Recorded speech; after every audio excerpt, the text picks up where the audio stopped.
नमस्कार, news India आप देख रहे हैं। मैं आपके साथ सागर मिश्रा। किसका गढ़ छत्तीसगढ़, लगातार चर्चाएं इसी बात को लेकर हो रही हैं क्योंकि छत्तीसगढ़ में सीएम भूपेश बघेल को सत्ता से बेदखल करने के लिए बीजेपी तमाम जद्दोजहद में लगी है। छत्तीसगढ़ की सत्ता में 15 साल तक काबिज रही बीजेपी वापसी के लिए एड़ी से चोटी का जोर लगा रही है। यही वजह है कि उम्मीदवार के नामों के ऐलान से पहले दोनों ही पार्टी बहुत ही सावधानी बरतने में लगी है। आपको 15 साल के रमन सरकार का कार्यकाल तो याद ही होगा। एक तरफ 21 प्रत्याशियों की लिस्ट जारी करके बीजेपी कांग्रेस से इस मामले में बढ़त हासिल कर चुकी है, तो वहीं दूसरी ओर अगर बात करें तो सीएम भूपेश बघेल परिवर्तन यात्रा पर तंज कसने का एक भी मौका नहीं छोड़ रहे हैं। इसी के साथ आज दिल्ली में कोर कमेटी की बैठक भी होनी है, जिसमें माना यह जा रहा है कि बीजेपी अपनी दूसरी लिस्ट भी जारी कर सकती है। बीजेपी अपने मौजूदा विधायकों में सिर्फ उन्हीं नेताओं को एक बार फिर मौका देगी, उन्हीं को टिकट देगी जो अपनी सीटों पर पूरे समय तक एक्टिव नजर आए, जीतने की जो ताकत रखते हैं। बीजेपी इस बार जीत के लिए लगातार दमखम लगा रही है क्योंकि विधानसभा चुनाव के नतीजों का असर अगले साल होने वाले लोकसभा चुनाव पर भी पड़ना लाजमी है। इसीलिए बीजेपी किसी तरह का कोई वहां पर रिस्क नहीं लेना चाहती है और चुनावी धार देने की पूरी प्लानिंग तैयार की जा रही है। आखिर ये सब कैसे, रिपोर्ट के जरिए आप देखिए, फिर करेंगे चर्चा।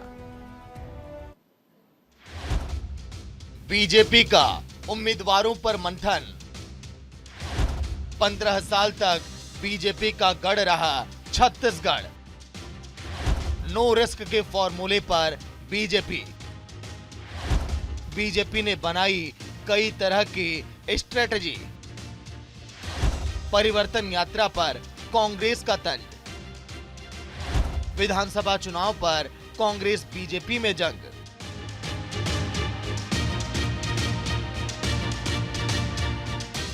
छत्तीसगढ़ विधानसभा चुनाव की तैयारियों में बीजेपी आलाकमान पूरी तरह से अलर्ट मोड में है। पार्टी के राष्ट्रीय अध्यक्ष जेपी नड्डा और केंद्रीय गृह मंत्री अमित शाह के साथ पार्टी के दूसरे बड़े नेता लगातार छत्तीसगढ़ का दौरा कर रहे हैं। दूसरी ओर 21 प्रत्याशियों की लिस्ट जारी कर बीजेपी कांग्रेस से इस मामले में बढ़त हासिल कर चुकी है। दरअसल गृह मंत्री अमित शाह और जेपी नड्डा ने बीते मंगलवार को रात छत्तीसगढ़ बीजेपी अध्यक्ष अरुण साव, बीएल संतोष, मनसुख मंडाविया और ओम माथुर, पूर्व सीएम रमन सिंह के अलावा पार्टी के कई सीनियर नेताओं के साथ बैठक की। इस बैठक में छत्तीसगढ़ विधानसभा चुनाव की रणनीति, भूपेश बघेल सरकार के खिलाफ चलाए जा रहे अभियानों के साथ कैंडिडेट के नामों को लेकर चर्चा हुई, जिसके बाद प्रदेश के 90 विधानसभा सीटों में से 21 सीटों पर बीजेपी ने चुनाव के लगभग 3 महीने पहले उम्मीदवारों के नामों का ऐलान कर दिया। इस बैठक के बाद कयास लगाए जा रहे हैं कि बीजेपी जल्द ही उम्मीदवारों के नामों की दूसरी लिस्ट भी जारी कर सकती है। दूसरी ओर कांग्रेस में भी प्रत्याशी चयन को लेकर बैठकों का दौर जारी है और कांग्रेस से भी जल्द ही सूची जारी होने की जानकारी आ रही है। सीएम भूपेश बघेल लगातार बीजेपी को घेरने की कोशिश कर रहे हैं। उन्होंने गृह मंत्री अमित शाह की परिवर्तन यात्रा पर तंज कसते हुए कहा कि जब गृह मंत्री यात्रा के लिए दंतेवाड़ा आए तो वहां पता चला कि भीड़ ही नहीं आ रही है, तो अपना दौरा ही स्थगित कर दिया। शुरुआत ही उनके जो परिवर्तन यात्रा जो निकाल रहे हैं उसकी शुरुआत ही परिवर्तन खराब हो गया है ना, शुरुआत ही बेकार गया है, तो उसके बारे में आप क्या बोलें?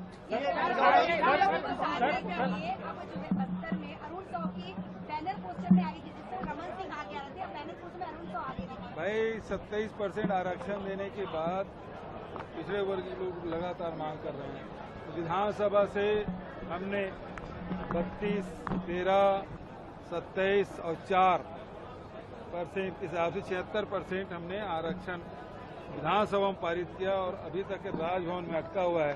फोटो लगा देने से क्या होता है, उनको लाभ मिल रहा है क्या, बल्कि उसका तो नुकसान होगा।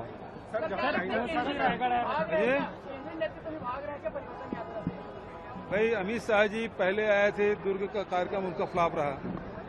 उसके बाद आए जब आरोप पत्र लगाने तो हाल खाली था। आज जब वो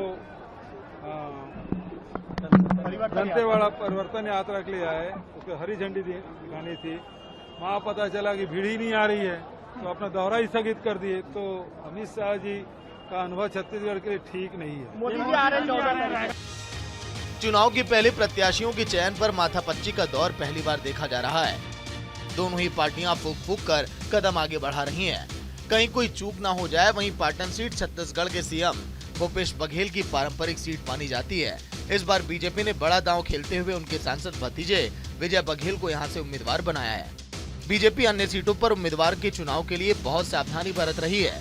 इसके लिए पार्टी के सीनियर नेता बहुत सोच समझकर कदम आगे बढ़ा रहे हैं, जिससे छत्तीसगढ़ उनके हाथों से निकल न जाए और बहुमत से अपनी सरकार बनाए। हालांकि जिस तरह से गृह मंत्री अमित शाह और राष्ट्रीय अध्यक्ष जेपी नड्डा की बीजेपी के सीनियर नेताओं के साथ बैठक हुई, उससे अन्य सीटों पर उम्मीदवारों के नामों की लिस्ट जल्द जारी होने की चर्चाओं को बल मिला है। अगर छत्तीसगढ़ के इतिहास के बारे में बात करें तो छत्तीसगढ़ 1 नवंबर 2000 को देश में एक नए राज्य के रूप में अस्तित्व में आया। प्रदेश के गठन के बाद यहां पर कांग्रेस ने सरकार बनाई। हालांकि छत्तीसगढ़ के अगले 3 विधानसभा चुनाव में रमन सिंह की अगुवाई में बीजेपी सत्ता में रही, लेकिन 2018 में सीएम भूपेश बघेल और डिप्टी सीएम टीएस सिंहदेव की अगुवाई में 15 साल बाद कांग्रेस ने प्रदेश की सियासत में वापसी की। साल 2018 के विधानसभा चुनाव में 90 सीटों में कांग्रेस को 68 सीटों पर जीत मिली थी। 3 विधानसभा चुनाव में प्रदेश की सियासत में हावी रहने वाली रमन सिंह की अगुवाई वाली बीजेपी महज 15 सीटों पर सिमट कर रह गई। यही वजह है कि छत्तीसगढ़ में वापसी करने के लिए बीजेपी आलाकमान एड़ी से चोटी का जोर लगा रहे हैं। Bureau report, news India.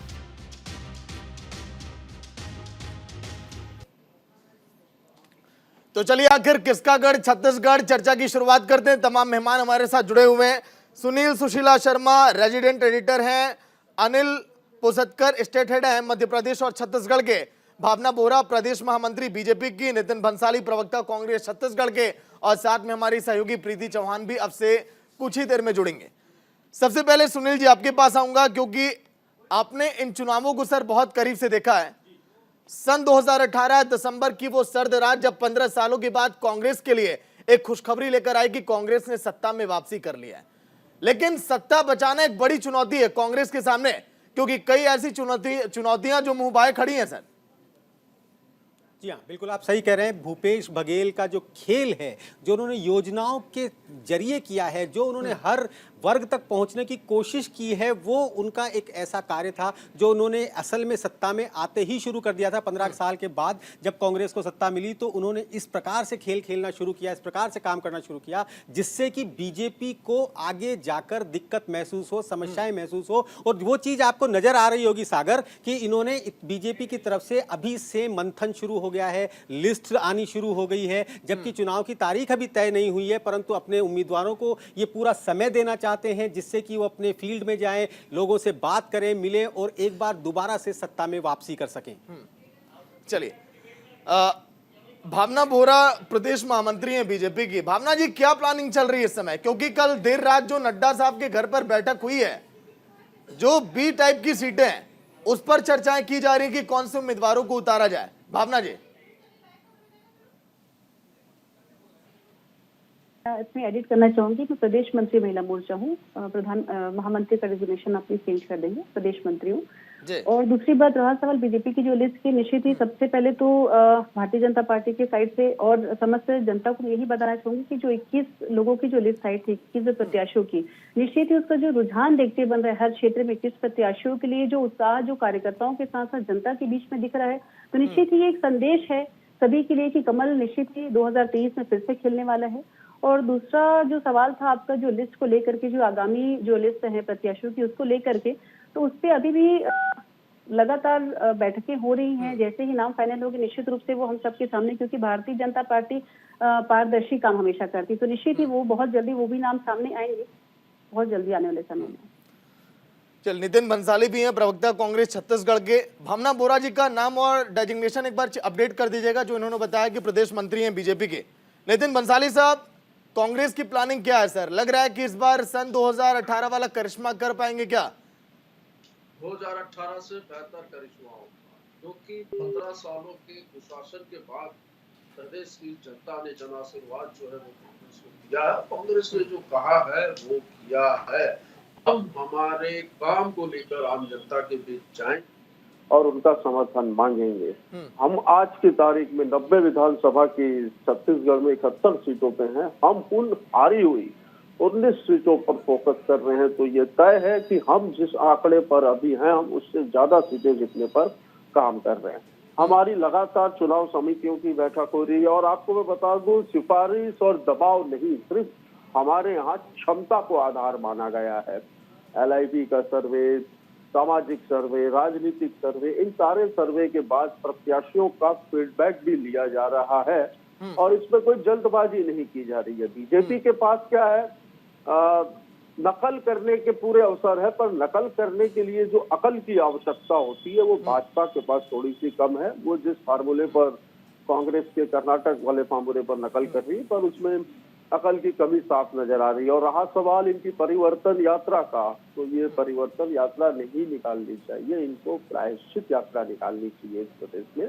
जो जनता जिन सवालों का जवाब इनसे मांगना चाहती है वो जवाब इनको देने होंगे कि 15 सालों में इन्होंने जो लूट खसोट इस प्रदेश से बनाई, उसका आंसर पब्लिक को इनको देना होगा। चलिए सर, 15 सालों के देखिए कार्यकाल का जवाब तो जनता ने दे ही दिया बीजेपी को, अब आपके कार्यकाल का तो जवाब देगी सर जनता। अनिल पुसतकर स्टेट हेड है इस समय, मध्य प्रदेश छत्तीसगढ़ के लाइव में बने हुए हैं। अनिल जी, 5 सालों में क्या आपको लग रहा है, क्या ग्राउंड से आप लगातार जुड़े रहते हैं, वहां की तस्वीरों को आप देख पा रहे हैं, भूपेश बघेल युवाओं के लोकप्रिय नेताओं में से एक है, लगातार जमीन से वो जुड़े रहे, लोगों के बीच पहुंचे हैं, लेकिन लग रहा है क्या कि कांग्रेस ने भरोसा और जीत लिया है कि जनता तैयार है एक बार फिर मौका देने के लिए? देखिए सागर, भूपेश बघेल ने जिस दिन सत्ता संभाली उस दिन से वो फील्ड में एक्टिव हो गए। उस दिन के बाद से वो लगातार अपनी योजनाएं, नई योजनाएं, लोक लुभावन योजनाएं लाते रहे और ऐसा कोई दिन नहीं था जब वो कोई सभा नहीं करते थे या कहीं दौरा नहीं करते थे। वो आखिरी दिन, चुनाव के आखिरी साल या आखिरी समय में लास्ट आवर की फाइट करना नहीं चाहते थे, वो पहले दिन से तैयारी में लग गए थे। उनका शायद उन्होंने पहले ही अगले 5 साल का प्लान बनाकर काम करना शुरू किया था, जो आमतौर पर किसी भी सरकार में देखा नहीं जाता। हर सरकार ये सोचती है हम चुनावी साल में हम ये कर लेंगे, हम वो कर लेंगे, हम घोषणाएं कर लेंगे और हम चुनाव जीत जाएंगे। भूपेश बघेल ने ठीक उससे उल्टा किया था, पहले दिन से शुरू किया था। उसकी तुलना में बीजेपी शुरू के 4 साल तो जरूर एक्टिव नहीं रही, लेकिन वो आखिरी के साल में इस बार जरूर एक्टिव नजर आ रही है और यही फर्क है। इसलिए भूपेश बघेल को ऐसा लगता है कि वो, उनका दावा है कि हम वापस आ जाएंगे। अब बीजेपी जो है, जो 4 साल जो निष्क्रिय रही है, उसको खामियाजा तो भुगतना पड़ेगा, लेकिन उसका उन्होंने जो उसका कहना चाहिए, उसका नुकसान की भरपाई जो उन्होंने पहली लिस्ट घोषित करके कर ली है। 21 लोगों को एक महीना 2 महीना पहले अगर समय मिलता है और वो फील्ड में जाकर काम करते हैं तो ये फर्क तो है। और जिस तरह से इस बार बीजेपी प्रत्याशी चयन पर गांव लगा रही है प्रत्याशियों पर, जैसे एक बड़ा चेहरा था ओपी चौधरी जो IAS थे, कलेक्टर थे, उन्होंने रिजाइन किया था। रिजाइन करने के बाद भाजपा ज्वाइन की थी। उनको पिछली बार टिकट मिली थी, वो हार गए थे, इस बार उनको टिकट नहीं मिली। तो ऐसे बड़े चेहरे भी काट रहे हैं और पुराने जो चेहरे हैं जो ऐसा लगता है जीत जाएंगे, तो उनको भी वो सोच रहे हैं। तो बीजेपी की तैयारियां तो ठीक है, लेकिन भूपेश बघेल ने पहले दिन से ही तैयारी कर ली थी, उसकी लीड तो उनको मिल रही है। जी ठीक है। अच्छा सुनील जी, आपने देखा होगा इन 5 सालों में रमन साहब का चेहरा तो बदला दिखाई दिया है सर जी। 5 बार उपचुनाव, 5 में बड़ी हार, फिर उसके बाद पंचायत चुनाव को आप देखिए, लेकिन फिर भी बीजेपी के पास मानो ऐसा लग रहा है कि कोई विकल्प नहीं है।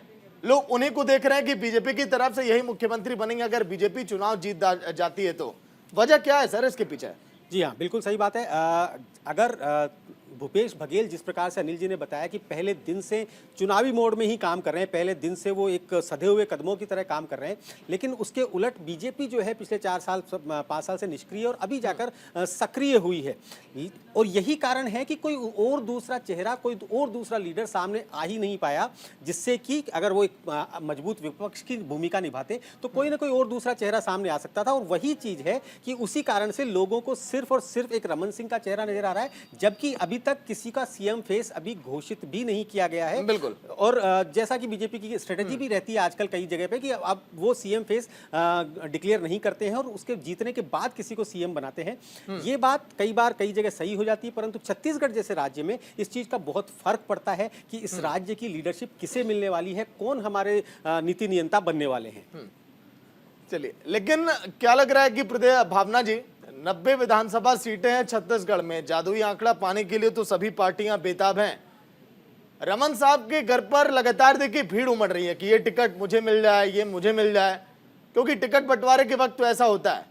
क्या लग रहा है इस बार भी उनकी उतनी ही चलेगी जितनी हर बार चली है? क्योंकि आप पार्टी के अंदर हैं, क्या बीजेपी उतनी तवज्जो दे रही है जो 15 साल तक उन्हें देती आई है मैडम? देखिए, सबसे पहले तो मैं यही बताना चाहूंगी कि भारतीय जनता पार्टी अपने अनुशासन के तहत, संगठन के तहत और कार्यकर्ताओं के लिए काम करती है। और निश्चित ही यहाँ छोटे से स्तर से लेकर के बड़े पदाधिकारियों तक हर किसी को ये पार्टी में अधिकार है कि वो अपनी बातों को बिल्कुल जाके सामने रखे, चाहे वो दावेदारी की बात हो, चाहे पार्टी के लिए दरी उठाने की बात हो। कार्यकर्ता हर स्तर पे बिल्कुल तैयार रहता है। और रहा सवाल, जैसे अभी भाई साहब ने कहा कि चेहरे पे बात की उन्होंने कि भारतीय जनता पार्टी किसी चेहरे को लेकर के, निश्चित ही हमारी पार्टी जनता के लिए काम करने वाली पार्टी है। और ये ऐसा नहीं होता है कि आप किसी एक के चेहरे पे या किसी किससे पूरी पार्टी चुनाव लड़ती है। और ये संगठन के हिसाब से तय होता है कि चेहरा कौन बनेगा, ना कि किसी व्यक्ति विशेष पे ये पार्टी डिपेंड है कि अगर कहीं से आदेश आता है कि भाई इस व्यक्ति को यहाँ पे बिठाना है, तो ऊपर आदेश आ गया, नीचे उन लोगों को पालन करना है। बीजेपी इस रास्ते पे कभी नहीं चलती है। चलिए चर्चा पर आगे बढ़ेंगे। इंडिया गठबंधन की प्रेस कॉन्फ्रेंस आपने देखी, तमाम मेहमान हमारे साथ बने हुए चर्चा में। हम फिलहाल अब चलते हैं। देखिए, जिस तरह से हमने बीजेपी से रिएक्शन लिया कि आखिर तैयारियां कैसी चल रही हैं सीट बंटवारे को लेकर, नितिन भंसाली कांग्रेस की तरफ से अपना पक्ष इस समय रख रहे हैं। नितिन साहब, देखिए तमाम नेताओं की भी एंट्री हो रही है। कई ऐसी पार्टियां हैं जो लग रहा है कि समीकरण थोड़ा बिगाड़ेंगे। 2022 का उपचुनाव आपको याद होगा, सर्व आदिवासी समाज का सर, जिन्होंने 23,000 वोट लेकर सभी को चौंका दिया था। तो लग नहीं रहा है कि नई नई पार्टियां भी थोड़ी दिक्कत दे सकती हैं, आपके रास्ते में रोड़ा बनेंगे? बिल्कुल कोई दिक्कत नहीं दे सकती। मैंने कि जैसा कि मैंने डिबेट में शुरू में ही कहा कि हम हमारे काम को लेकर जनता के बीच जाएंगे और हमें पूरा विश्वास है। आप 2018 से 2023 के सारे चुनावों के नतीजों को देख ले, जितने भी उपचुनाव हुए, जो सीटें बीजेपी के पास थी वो भी, वहां पे भी हमारे प्रत्याशी जीते विधानसभा के चुनाव में। साथ ही नगरीय निकाय, नगर पंचायत और पंचायतों के हर चुनाव में प्रदेश की जनता ने बम्पर जन आशीर्वाद जो है वो कांग्रेस के प्रत्याशियों को दिया। तो इसमें कोई दो मत नहीं है कि कोई भी स्ट्रैटेजी इनकी काम आएगी वहां पर। और स्मृति ईरानी और अमित शाह, मैंने सुना था, जिनकी एक परिवर्तन यात्रा निकल रही है, उसकी इसका उद्घाटन करने आ रहे हैं, हरी झंडी दिखाने। और ये जानकारी मिली कि वहाँ पे सर कई आदिवासी सीटें रही हैं जहां पर हार जीत का अंतर ज्यादा नहीं रहा है। सर आप कह रहे हैं कि ये सब वोट अगर खिसक गए तो आपको फर्क नहीं पड़ेगा। ये तो ओवर कॉन्फिडेंस वाली बात हो गई कि आपको लग रहा है कि हम तो आ ही जाएंगे। आदिवासी अंततः हमारे ही साथ आएंगे, हम लड़ेंगे भी, जीतेंगे भी। और मैंने जैसा कि कहा कि 71 पर हम हैं, हम 71 के ऊपर पर काम कर रहे हैं। ये भी आप देखिएगा चुनाव नतीजों में सामने आए। चलिए अनिल जी, जिस तरह से हमने जिक्र किया कि आदिवासी सीटों पर कितना प्रभाव पड़ेगा, नई पार्टियां जो आ रही हैं वो कितना खेल बिगाड़ सकती हैं, और क्या लग रहा है कि नए नेताओं की जो एंट्री हो रही है, जो दल बदल इस समय हम देख पा रहे हैं, उससे कितना प्रभाव पड़ सकता है? सर देखिए, कांग्रेस जो कह रही है, नितिन भंसाली कह रहे हैं कि हम आदिवासी, इसमें कोई शक नहीं। आदिवासी वोट जो है कांग्रेस का परंपरागत वोट है।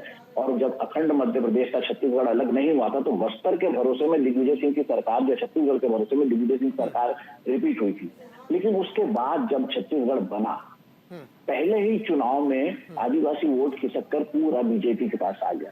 चाहे बस्तर संभाग हो, चाहे सरगुजा संभाग हो, कांग्रेस को दोनों ही आदिवासी संभाग में 3 चुनाव में बहुत बुरी हार मिली और तीनों ही बार आदिवासी। ठीक है, चलिए अनिल जी, भावना जी, नितिन जी, सुनील जी, चर्चा लगातार हर दिन हमारी ये जारी है छत्तीसगढ़ के चुनाव को लेकर। हालांकि अभी 2-3 महीनों का वक्त बचा हुआ है, लेकिन छत्तीसगढ़ किसका गढ़, वाकई में गढ़ होगा किसका, ये तो वक्त बताएगा। लेकिन न्यूज इंडिया की खास पेशकश लगातार जारी है। वक्त एक छोटे से ब्रेक का। नमस्कार।